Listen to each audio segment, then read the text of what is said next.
Hi friends, welcome to my YouTube channel rough notes. So ఈ రోజు మనం మన రఫ్ నోట్ బుక్ లో డిస్కస్ చేయబోయే టాపిక్ యావరేజెస్. ఫ్రెండ్స్, నేను నిన్న పార్ట్నర్షిప్ సమ్స్ కొన్ని చెప్పాను లాస్ట్ క్లాస్ లో. ఎవరైనా చూడాలంటే ఆ వీడియో చూసి వీడియో చూడండి friends. Please like the video, share the video and subscribe to my YouTube channel rough notes. So అయితే ఈ రోజు మనం చదివే టాపిక్ యావరేజెస్. సో యావరేజ్ అంటే ఏంటంటే, చిన్నప్పుడు మనం చదువుకున్నాం ఫ్రెండ్స్. యావరేజ్ అంటే రాసుల మొత్తము బై రాసుల సంఖ్య. అంటే ఏంటంటే sum of the events by number of the events. అంటే మొత్తం events sum by number of events. So ఈ average particular topic only pen paper లేకుండా జస్ట్ కామన్ సెన్స్ అప్లై చేసి మనం సాల్వ్ చేయొచ్చు ఫ్రెండ్స్. ఎంత పెద్ద సమ్ అయినా జస్ట్ కామన్ సెన్స్ అప్లై చేసి మనం సాల్వ్ చేయొచ్చు. అది ఎలాగో సమ్స్ చూసి మనకు అర్థమవుతుంది ఫ్రెండ్స్. సో ఫస్ట్ అసలు యావరేజ్ అంటే ఏంటి? First suppose so 10, 20, 30, 40. 10, 20, 30, 40. What is the average of these four numbers అన్నాడు. సో మనం చిన్నప్పుడు తెలుసుకుంది ఏంటి? Some of the events by number of events. అంటే 10 + 20 + 30 + 40. సో 40, 70, 90, 100. సో 100 బై టోటల్ ఎన్ని ఉన్నాయి? 4 ఉన్నాయి. So that is 25. So 25 is the average of these four numbers. So ఇది మనకి తెలిసిన యావరేజ్ మనకి. కానీ ఇలా మనం ఎగ్జామ్ లో ఇలా ఆలోచించకుండా, సో ఎగ్జామ్ లో కొంచెం డిఫరెంట్ గా, అంటే ఎలా అంటే, సో ఒక 4 నెంబర్లు ఇచ్చి దాని యావరేజ్ 25 అంటే అర్థం ఏంటంటే, సో ఈ 4 నెంబర్ని మనం 25, 25, 25, 25 అని రాయొచ్చు. ఓకే, అంటే ఏంటి? ఇందులో కొంత తీసి ఇలా రాయొచ్చు. అంటే ఒక యావరేజ్ అంటే ఏంటి? ఇక్కడ 25 ఉంది, ఇక్కడ 25, ఇక్కడ 25, ఇక్కడ 25 ఉంది. అంటే ఒక 10 మెంబర్స్ ఆఫ్ యావరేజ్ 25 అంటే అందరి దగ్గర 20 డిస్ట్రిబ్యూట్ చేసేస్తే 25 ఉంటుంది. తక్కువ ఎక్కువ సరే యావరేజ్ డిస్ట్రిబ్యూట్ చేస్తే 25 ఉంటుంది. సో దీన్ని గుర్తుపెట్టుకుని, దీన్ని బేస్ చేసుకుని మనం సమ్స్ సాల్వ్ చేద్దాం ఫ్రెండ్స్. సో ఇంకొంచెం మీకు అర్థమవుతుంది. సో అది యావరేజ్. ఇది ప్రతి ఎగ్జామ్ లో, prelims, mains and SSC, ALP ఇలాంటి ఎగ్జామ్ లో 1-2 క్వశ్చన్స్ అడిగే అవకాశం ఉంది friends. Okay, so next first question చదవండి. So the average age of 30 students is 9 years. If the age of their teacher is included, it becomes 10 years. The age of the teacher is, అంటే 30 students average 9 years ఉంది. So అప్పుడు వాళ్ళ teacher ని కూడా కలిపితే ఆ average 10 years అయింది. So ఇది పెన్ పేపర్ లేకుండా సాల్వ్ చేయొచ్చు, బట్ చిన్న ప్రాక్టీస్ కావాలి. సో దానికోసం నేను ఎక్స్ప్లెయిన్ చేస్తున్నాను, కొంచెం జాగ్రత్తగా ఉండండి. ఫస్ట్ 30 స్టూడెంట్స్ యావరేజ్ ఎంత? 9. 30 స్టూడెంట్స్ అంటే 30 స్టూడెంట్స్ దగ్గర కూడా 9999 ఉన్నట్టు. యావరేజ్ అంటే మీనింగ్ అది. ఓకే, బట్ ఇప్పుడు వాళ్ళ టీచర్ యాడ్ అయిన తర్వాత యావరేజ్ ఎంత అయింది? 10 అయిపోయింది. అంటే ఇప్పుడు 31 మెంబర్స్ దగ్గర అందరి దగ్గర 10 అంటే టీచర్ దగ్గర 10 ఉంది. సో ప్లస్ ఆ టీచర్ రావడం వల్ల వీళ్ళందరికీ 9 నుంచి 10 అయింది. అంటే 1 కలిసింది. అంటే 30 మందికి 1 కలిస్తే ఎంత? 30. సో అంటే 40 years. సో 40 years ఉన్న వాళ్ళ టీచర్ వస్తే 10 ఉంచుకోగా ఇంకో 10 అందరికి పంచితే సో యావరేజ్ 10 అయింది. సో ఇది అర్థమైంది ఫ్రెండ్స్. సో 30 స్టూడెంట్స్ ఉంటే యావరేజ్ 9 years. వాళ్ళ టీచర్ రాగానే యావరేజ్ 10 అయింది. అంటే ఆ టీచర్ దగ్గర కూడా 10 ఉండాలి, అందరి దగ్గర 10 ఉండాలి. సో అంటే ఆ టీచర్ ఏజ్ అతని దగ్గర మిగిలిన 10 ప్లస్, సో అందరికి 10 ఇచ్చాడు. ఎంతమంది? 30 మెంబర్స్. ఆల్రెడీ 9 ఉంది వాళ్ళకి. సో అందరికి 1 ఇచ్చాడు. అంటే అదొక 10, అదొక 30. So total the age is 40. అర్థమైంది ఫ్రెండ్స్. సో ఇలా సాల్వ్ చేస్తేనే ఇది చాలా ఈజీగా చేయగలం. సో అప్పట్లాగా చేసుకొని చిన్నప్పటిలాగా 30 × 9 = 270, అందులో ఒకరు కలిసారు మళ్ళీ ఎక్స్ అనుకోవడం, ఇవన్నీ వద్దు. జస్ట్ సింపుల్ గా కామన్ సెన్స్. యావరేజ్ అంటే 9 అనేది అందరి దగ్గర ఉండాలి. సో 30 మెంబర్స్ దగ్గర 9 ఉంది. సో టీచర్ వచ్చింది, రాగానే 10 అయిపోయింది. అంటే టీచర్ కి 10 మిగిలింది అండ్ అందరికి 10 అయింది. అంటే అందరికి 1 యాడ్ అయింది. ఎంతమంది ఉన్నారు? 30 మెంబర్స్ ఉన్నారు. ఆ 30 మెంబర్స్ టీచర్ ఇచ్చారు. సో 30 + 10 అంటే teacher age 40 years. So 40 years is the teacher age. Okay na? Next question. The average age of 11 cricket players is 20 years. If the age of the coach is also included, the average age increases by 10%. The age of the coach is. So same sum, but the way of asking is little bit different. So మనకి ఇలాంటి topic లో difficult చేయాలంటే English language use చేసుకుని twist చేసి అడుగుతారు అంతే. అంతకు మించి ఇంకొక డిఫికల్ట్ చేసే ఛాన్సే లేదు. సో ఒకసారి క్వశ్చన్ చదవండి. The average age of 11 cricket players is 20 years. So 11 cricket players average age ఎంత? 20 years. 11 players average age 20 years. If the age of the coach also included, age of the coach కూడా కలుపుకుంటే so the average age increases by 10%. అంటే average age 10% పెరుగుతుంది. So 20లో 10% ఎంత? 10% అంటే ఏం లేదు, 0 తీసేది. అంటే 2 అంటే ఎంత అయింది? 22 అయింది. ఓకే, కోచ్ రాగానే 22 అయింది. అప్పుడు కోచ్ ఏజ్ ఎంత అంటే కోచ్ 22 ఉంచుకున్నాడు, ప్లస్ ఇంకా అందరికి 2 2 2 2 ఇచ్చాడు. ఎంతమంది ఇక్కడ 11 మెంబర్స్ ఉన్నారు. సో 11 మెంబర్స్ కి 2 2 2 ఇస్తే ఇంకో 22. So total 44 years age coach వస్తే వాళ్ళందరి యావరేజ్ 2 ఇయర్స్ పెరుగుతుంది. ఇదే గుర్తుపెట్టుకో, ఎందుకంటే 11 మెంబర్స్ 20, ఇంకో 1 వచ్చారు. సో 22 అయిపోయింది. అంటే ఇతని దగ్గర 22 ఉంది. సో ఇంకా ఎక్స్ట్రా ఉంది. అది ఎంత ఎక్స్ట్రా ఉంది? అందరికి 2 2 2 ఇచ్చేంత ఎక్స్ట్రా ఉంది. అప్పుడే యావరేజ్ 22 అంటారు. యావరేజ్ అంటేనే మొత్తం అందరికి ఈక్వల్ గా ఆ అమౌంట్ ఉండడం. సో అది. సో ఇప్పుడు టీచర్ ఏజ్ ఇస్ 44 ఇయర్స్. ఓకేనా? నెక్స్ట్ అంటుంది ఫ్రెండ్స్. సో ఇలాంటి జోనర్ లో సమ్స్ వస్తే చాలా ఈజీగా, చాలా సింపుల్ గా మీకు అర్థమవడం కోసం నేను బోర్డు మీద రాశాను. బట్ జస్ట్ పెన్ పేపర్ లేకుండా కూడా సాల్వ్ చేయొచ్చు. విత్ ఇన్ 10 seconds లో ఈ క్వశ్చన్ సాల్వ్ చేయొచ్చు. Next, out of 4 numbers, the average of the first 3 numbers 16 and that of the last 3 numbers is 15. If the last number is 18, then find the first number is. Okay, so out of 4 numbers, the average of first 3 numbers is 16 and last 3 numbers is 15. If the last number is 18, then what is the first number? చూసుకోండి friends. So first ఎన్ని ఉన్నాయి? 4 numbers ఉన్నాయి. Okay, ఇదొక number, ఇదొక number, ఇదొక number, ఇదొక number అనుకోండి. 4 numbers ఉన్నాయి. యావరేజ్ ఆఫ్ ఫస్ట్ 3 ఎంత అన్నాడు? First 3 16 and the average of last 3 ఎంత? 15. యావరేజ్ ఆఫ్ ఫస్ట్ 3 16 అంటే 3 16 16 16 మనకి యావరేజ్ అంటే అదే అనుకున్నాం కదా. సో యావరేజ్ ఆఫ్ లాస్ట్ 3 ఎంత? 15 15 15. కానీ ఇక్కడ లాస్ట్ నెంబర్ మనం చెప్పాడు ఎంత? 18. Last number is 18. So first ఇది రండి. ఈ లాస్ట్ 3 నెంబర్స్ యావరేజ్ 15 కదా. అంటే ఏంటి? ఇక్కడ 15 ఉంటది, ఇక్కడ 15 ఉంటది, ఇక్కడ కూడా 15 ఉంటది. ఓకే, కానీ ఇక్కడ 18 ఉంది. అంటే వీటి నుంచి తీసుకుంది 18. సో ఈ రెండు సమ్ ఎంత? 30. బట్ ఇక్కడ 27 ఉంది. ఎందుకు? ఒక 3 అటు వెళ్ళిపోయింది కాబట్టి. సో అంటే ఇది 27, ఇది 18 అయితేనే యావరేజ్ 15 అవుతుంది. ఎందుకంటే 45 అవుతుంది. అర్థమైందా? సో ఇక్కడ 15 15 15 ఉండాలి. బట్ ఇక్కడ ఎక్కువ ఉంది కదా. సో ఈ 3 ఇక్కడ నుంచి తీసుకుంది. సో ఈ రెండు సమ్ అంటే దేని నుంచి తీసుకుంది అనేది మనకు తెలియదు. సో దాన్ని పక్కన పెట్టేయండి. సో ఈ రెండు సమ్ 30, కానీ ఒక 3 తీసుకున్నాం. ఈ రెండు సమ్ 27. సో ఇప్పుడు ఈ రెండు సమ్ 27 అయిపోయింది. సో ఇప్పుడు ఈ కేసు మాట్లాడదాం. ఇప్పుడు ఈ మూడింటి యావరేజ్ 16. సో ఇప్పుడు ఈ కేసు మాట్లాడితే, సో ఈ రెండు సమ్ 27 ఉంది. సో 16 16 16 కదా. 16 3 ఎంత? 48. సో బట్ ఇక్కడ ఆల్రెడీ 27 ఉంది. అప్పుడు ఇక్కడ ఎంత ఉండాలి? 48 మైనస్ 27, దట్ ఈస్ 21. అర్థమైంది ఫ్రెండ్స్? 16 యావరేజ్ అంటే 16 16 16 16 3 48 ఉండాలి. కానీ అలా 27, ఈ రెండు సమ్ 27 చెప్పి మనకు వచ్చింది. So 27 48 is 21. So 21 is the answer. ఓకేనా ఫ్రెండ్స్? సో ఇలానే సాల్వ్ చేయాలి. ఎక్స్ వై అనుకుని సాల్వ్ చేస్తే కుదరదు, చాలా టైం పడుతుంది. సో అలాంటి మెథడ్ మీరు ఎప్పుడు నేర్చుకుంటే ఈ రోజుతో మర్చిపోండి. సో దీన్నే ఫాలో అవ్వండి. సో దీన్నే ఫాలో అయితే మీరు ఫాస్ట్ గా చేయగలరు. So that you can crack any job. Okay, the average age of a family of 6 members is 22. If the age of the youngest member is 7 years, the average age of the family at the birth of the youngest member was. Okay na? So ante friends, the average age of a family of 6 members is 22. అంటే 6 members ఉన్న ఒక family average age 22. అయితే అందులో youngest అంటే చిన్నవాడు, అందులో చిన్న వాళ్ళ ఏజ్ 7 years. అయితే ఆ చిన్న వాళ్ళు పుట్టినప్పుడు ఆ ఫ్యామిలీ యావరేజ్ ఏజ్ ఎంత అంటున్నారు. సో ఇది యావరేజ్ ని ఏజెస్ ని కూడా కలిపారు కాబట్టి కొంచెం జాగ్రత్త చూడండి. ఏం లేదు friends. So 6 members age 20, average 22 అంటే సో టోటల్ ఏజ్ ఎంత? టోటల్ ఏజ్ ఎంత? Total age 6 2 12, 6 2 12 132 is the total age. Okay, so అందులో youngest member age 7 years, but at the time of the birth అతని age 0. At the time of the birth ఇతని age అంటే first ఇందులో 7 తీసేయాలి. అంటే ఎంత ఉంటుంది? 125 ఉంటుంది. ఓకే, సో మిగిలిన ఇంకెంతమంది మిగిలారు? అతను లేకపోతే 5 members మిగిలారు.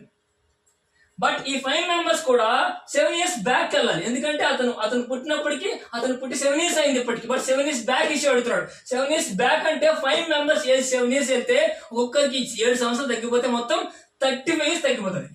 ఓకే, 35 years తగ్గిపోతే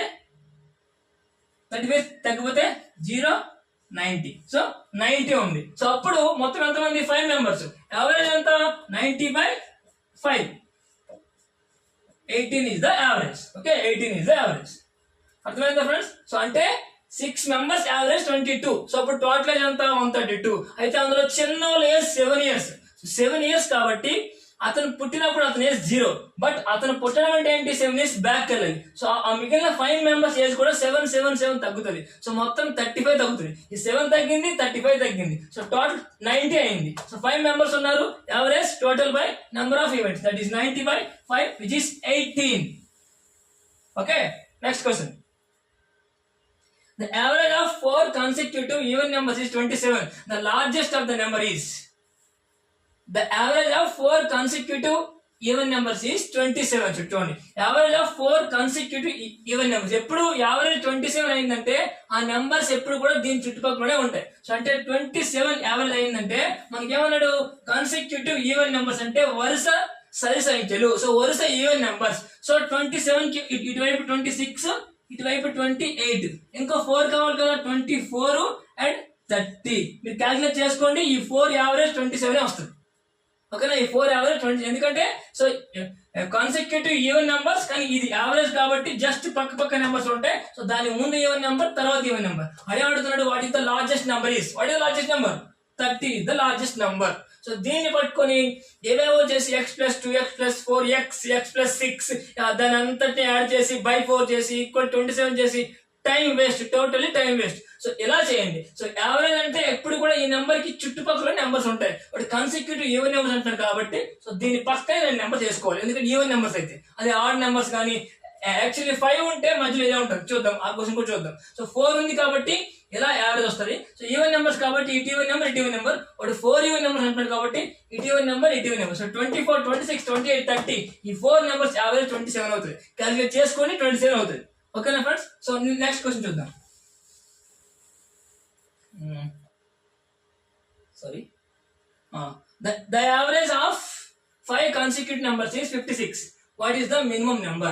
Average of 5 consecutive numbers అంటే 5 వరుస సంఖ్యలు. 5 వరుస సంఖ్య యావరేజ్ 56. ఎప్పుడైనా సరే 5 ఉంటే సో ఖచ్చితంగా ఆ నెంబర్ అనేది ఒక నెంబర్ అవుతుంది. 4 ఉంటే మాత్రం ఆ నెంబర్ కి ఇటు వేసుకోవాలి. 5 ఉంటే ఈ నెంబర్ ఒక నెంబర్ అవుతుంది. ఏమంటున్నాడు, కాన్సిక్యూటివ్ నెంబర్స్. సో 54, 53, 57, 58 ఈ 5 యావరేజ్ 56. ఓకేనా, ఈ 5 యావరేజ్ 56. ఎందుకంటే కాన్సిక్యూటివ్ నెంబర్ అంటాడు 5 అంటే ఆడ్ నెంబర్ ఇచ్చినప్పుడు ఆ యావరేజ్ ఒక నెంబర్ అవుతుంది. సో ఆ పక్కన 3 అయితే ఈ 2 వేసుకుంటారు, 5, 7 అయితే ఇంకో 2 వేసుకుంటారు, 9 అయితే ఇంకో 2 వేసుకుంటారు. ఓకే, సో బట్ ఇంత లాస్ట్ నెంబర్ ఏం చెప్పాం, 4 అన్నాం కాబట్టి 27 యావరేజ్ పెట్టుకుని ఇటు నెంబర్ చేసాం. ఓకే, బట్ 5 అని అంటే ఈ 27 కూడా ఒక నెంబర్ అవుతుంది. ఓకేనా, సో అంటే ఆడ్ నెంబర్ ఇస్తే ఈ యావరేజ్ అనేది ఒక నెంబర్ లో ఉంటుంది, గుర్తుపెట్టుకోండి. ఓకేనా, సో ఇక్కడ కాన్సిక్యూటివ్ నెంబర్స్ అన్నాడు కాబట్టి మనం కాన్సిక్యూటివ్ రాసాం. అదే నెక్స్ట్ అని చూడండి, the average of 5 consecutive even numbers is 56. What is the minimum number? అంటే 56 అనేది యావరేజ్ ఆఫ్ 5 అంటే ఏం చెప్పాను, ఈ నెంబర్ అందులో ఉంటుందని చెప్పాను. సో 56 అంటే కాన్సిక్యూటివ్ ఈవెన్ నెంబర్స్ కాబట్టి ఇటు అటు ఈవెన్ నెంబర్స్ ఇవ్వాలి. 54, 58, 3 కాదు 5 అన్నాడు, 52, 60. What is minimum number? 52. Okay, ఇక్కడ వాట్ ఈస్ 53. ఓకేనా, సో ఇది అర్థం చేసుకోండి. అంటే యావరేజ్ ఆఫ్ ఈవెన్ నెంబర్స్ అయితే సో ఆ నెంబర్ కి చుట్టుపక్కల నెంబర్ రాసుకోవాలి. So average of odd number అయితే అది నెంబర్ లోనే ఉంటుంది. సో యావరేజ్ ఆఫ్ 5 కానీ 7 కానీ 9 కానీ అంటే ఆ యావరేజ్ ఒక నెంబర్ అవుతుంది. దాని పక్క నెంబర్స్ కాన్సిక్యూటివ్ అంటే ఎలా రాసుకుంటాం, ఈవెన్ అంటే ఎలా రాసుకుంటాం, ఆడ్ అంటే ఆడ్ నెంబర్స్ రాస్తాం. ఓకేనా, సో ఇది గుర్తుపెట్టుకుంటే మనకి వేరే సమ్స్ లో యూజ్ అవుతుంది. ఇది చాలా మంచి ట్రిక్ ఫ్రెండ్స్, దీన్ని అసలు మర్చిపోవద్దు, సేవ్ చేసుకోండి. చాలా మంచి trick. Next question, the average temperature of Monday, Tuesday, Wednesday and Thursday is 38 degrees Celsius and that of the Tuesday, Wednesday, Thursday and Friday was 40 degrees Celsius. If the temperature on Monday was 30, then what is the temperature of Friday? Same మనం ఒక some చూసాం. So అలాంటి సమ్మే ఏంటంటే Monday, Tuesday, Wednesday and Thursday. Okay, so the average of Monday, Tuesday, Wednesday and Thursday is how much? 38 degrees centigrade. 38 degrees centigrade. Okay, and the average of Tuesday, Wednesday, Thursday and Friday. Okay, so Tuesday, Wednesday, Thursday and Friday is 40 degrees Celsius. అయితే so the temperature on Monday is 30. What temperature of Friday? Same ఇందాకే ఒక some చేశాం friends, అది మళ్ళీ చేయండి. So ఏం లేదు, ఈ 4 యావరేజ్ 38 అయితే ఆ 4 సమ్ ఎంత? 38 into 4. సో 4 8 32, 4 3 12, 15 152. సో ఈ 4 సమ్ 152. కానీ ఈ మండే 30 ఇచ్చాడు, అప్పుడు ఎంత మిగులుతుంది? ఇంకా 30 తీస్తే 122 మిగులుతుంది. అంటే ఈ మూడింటి సమ్ ఎంత? 122. ఓకే, ఈ మూడు సమ్ 122 ప్లస్ 3 132/4 అయితేనే, సో ఇది 4 8 32, 4 3 12 అంటారు, ఇది యావరేజ్ 38 అవుతుంది. సో ఇప్పుడు దీనికి రండి, ఇప్పుడు ఎంత? ఇప్పుడు ఈ యావరేజ్ ఎంత? 40. సో యావరేజ్ 40 అంటే దాని సమ్ ఎంత అవుతుంది? 40 into 4 అవుతుంది. అంటే ఎంత అవుతుంది? 160 అవుతుంది. ఓకే, బట్ ఈ మూడు మనకు తెలిసి ఎంత తెలిసి? ఈ మూడు సమ్ 122. సో ఆ రిమైనింగ్ సమ్ అది 10 లో 2 పోతే 8 5 38 degrees ఇస్ ద ఆన్సర్. ఓకేనా ఫ్రెండ్స్? ఇలా లింక్ చేసి ఇచ్చినప్పుడు సో ఏదో XYZ ఇలా ఏమి వేయద్దు, సింపుల్. ఈ 3 ఈ 4 యావరేజ్ ఎంత? ఒక నెంబర్ ఉంది, 4 యావరేజ్ ఎంత అయితే 4 సమ్ ఎంత? 152. ఆ నెంబర్ తీసేస్తే మిగిలిన 3 సమ్ వస్తుంది. అప్పుడు ఇంకో 4 యావరేజ్ అంటున్నాడు. సో ఈ 3 సమ్ ఆల్రెడీ తెలుసు, ఈ యావరేజ్ టోటల్ సమ్ వస్తుంది, మైనస్ చేస్తే ఇండివిజువల్ సమ్ వస్తుంది. ఓకేనా? So Friday temperature is 38 degrees Celsius. So చిన్న సమ్సే, సమ్స్ చాలా పెద్దగా ఉంటాయి కానీ చిన్న సమ్సే. సో దీన్ని చాలా ఈజీగా చేసుకోవచ్చు.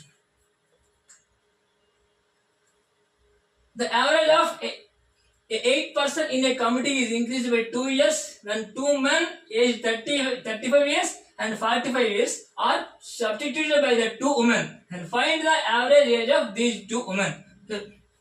సేమ్ సమ్మే, కొంచెం ఇంగ్లీష్ లాంగ్వేజ్ లో ట్విస్ట్ అంతే, ఇంకేం ఉండదు, జస్ట్ అంతే.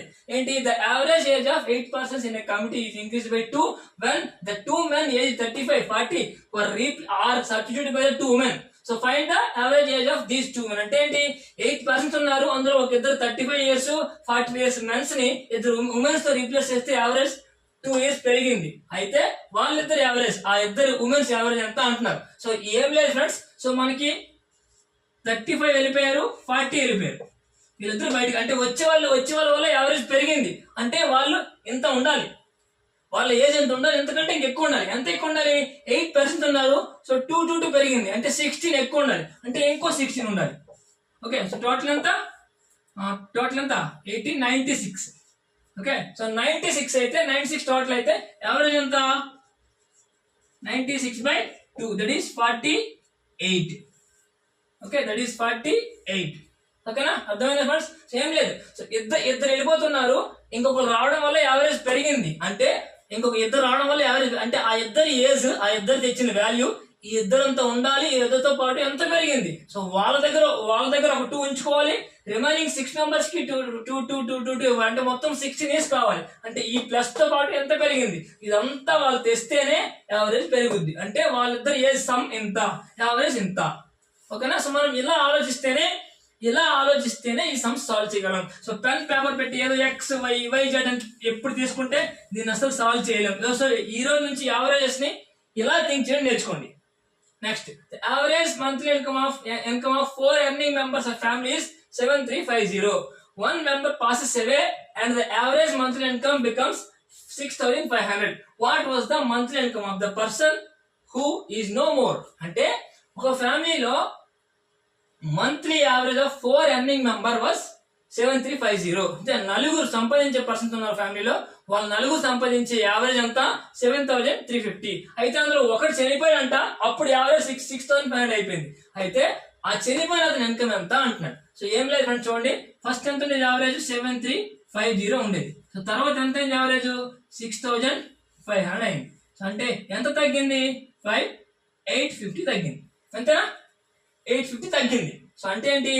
ఈ 850 తగ్గింది. సో ఫస్ట్ ఆఫ్ ఆల్ అతను వెళ్ళిపోయాడు కాబట్టి అతని దగ్గర ఎంత ఉంది, ఎంత యావరేజ్ ఉంది. సో తగ్గిందంటే ఇంతతో పాటు ఇంకెక్కువ తీసుకెళ్ళిపోవడం అర్థం. సో అంటే ఫస్ట్ ఎంత తీసుకెళ్ళిపోయాడు ఆయన?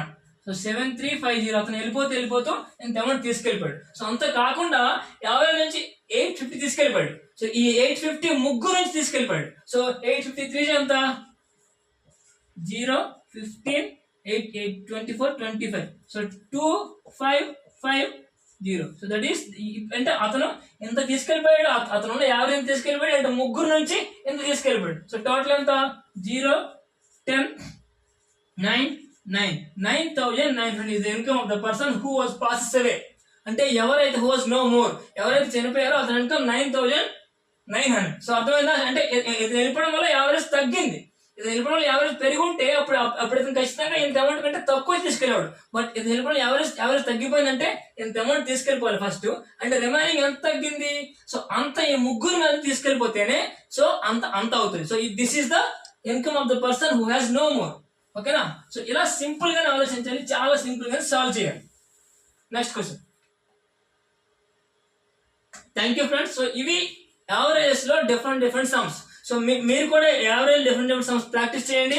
ఏమైనా డౌట్ ఉంటే కింద కామెంట్స్ చేయండి, నేను ఖచ్చితంగా మీ కామెంట్స్ కి ఆన్సర్ చేస్తాను. సో మీకు సింపుల్ గా ట్రిక్స్ చెప్తాను. ఓకేనా? Thank you friends. Please subscribe to my YouTube channel. So నా ఛానల్ మాత్రం ఖచ్చితంగా సబ్స్క్రైబ్ చేసుకోండి, లైక్ చేయండి. లైక్ చేస్తే మీలాగా చాలా మంది ఈ వీడియోస్ ని చూడొచ్చు. Thank you friends. Thank you so much.